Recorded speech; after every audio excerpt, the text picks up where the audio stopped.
తీసుకోవడం కష్టపడకుండా డబ్బులు ఇచ్చేట్టు రావు, ఎవరికి రావు. సగం మంది జనాలు మంచి కష్టపడి వచ్చేవా, డబ్బు వచ్చింది తింటూ ఉంటారు, డబ్బులు ఇచ్చేస్తూ ఉంటారు. చెప్పొచ్చు చెప్పకూడదు మాట చెప్తాను, మీరు ఏమంటారు అనుకోండి.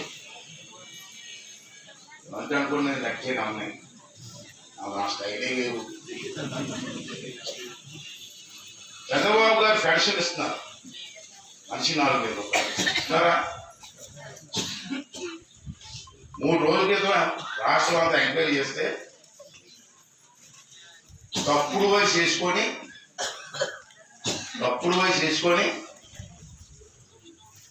3,20,000 మందికి దొంగ పెన్షన్ తీసుకున్నారు. తప్పు కదండి, 3,20,000 మంది రాష్ట్రంలో దొంగ పెన్షన్ తీసుకున్నారు. 2 రోజుల క్రితం రిపోర్ట్ ఇది. దీనికి ఎంత ఖర్చు అవుతుంది మీకు ఎవరైనా తెలుసా? పెద్ద కప్పులు చెప్తారు అందరూ, కానీ మీ నాయకుడికి ఎవరైనా తెలుసా? 3,20,000 ఇంటూ 4,000 వేయండి, నెలకి ఎంత అవుతుంది?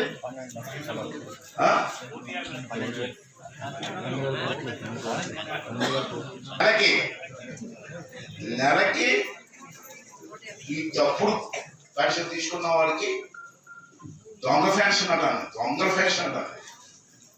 తీసుకుని దొంగ 10 ఏమంటావే, వారికి నెలకి 120 కోట్లు ఇస్తారు. అందరికి కాదు, ఈ దొంగలకి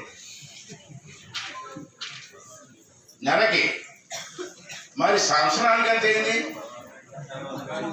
1,440 కోట్లు సంవత్సరానికి. 5 సంవత్సరాలకి ఎంత అయింది? 5 సంవత్సరాలు ప్రభుత్వం ఇవ్వాలి కదా, ఒక 5 సంవత్సరాలు ఇచ్చేది. అది 7,200 కోట్లు. ఈ 7,200 కోట్లు మిగిలితే తాండవాలాంటి ప్రాజెక్టులు 3 ప్రాజెక్టులు కట్టచ్చు. ఏమండి ఇది?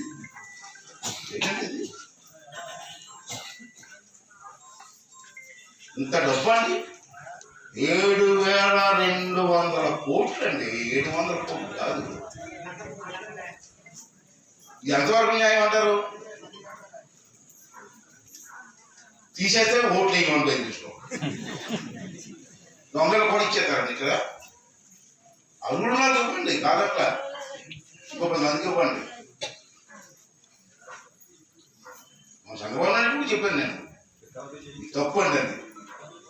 చూద్దారా అంటాడు. ఏం చూస్తారండి, ఇంత డబ్బు ఎవరికన్నది? డబ్బు దాని బదులు రోడ్లు వేసుకోవచ్చు, కాలువలు కట్టుకోవచ్చు, రిజర్వాయర్ కట్టుకోవచ్చు. తాండవాలాంటి రిజర్వాయర్ 3 కట్టచ్చు ఈ డబ్బుతో.